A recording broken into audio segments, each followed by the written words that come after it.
se cumple una semana de la dana más destructiva del siglo.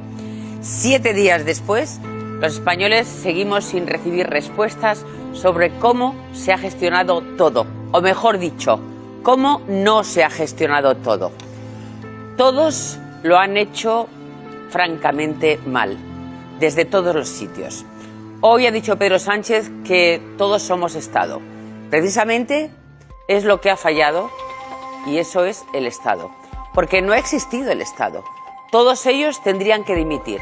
El Gobierno de la Comunidad por no activar a tiempo los avisos, el Gobierno Central por no instaurar el estado de emergencia, la EMET por dar una cifra equivocada de la cantidad de lluvia, la Confederación Hidrográfica del Júcar por no avisar de las dimensiones de las riadas.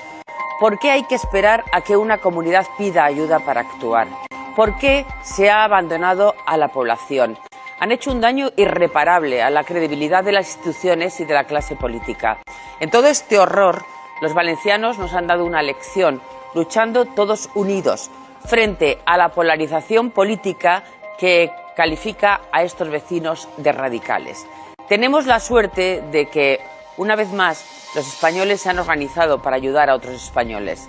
No puede volver a darse este estado fallido. Hay que establecer protocolos.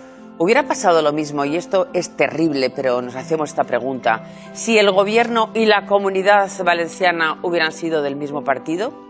Ahora activan la propaganda y el argumentario. Hay una frase que va a perseguir siempre a Sánchez: si quieren ayuda, que la pidan.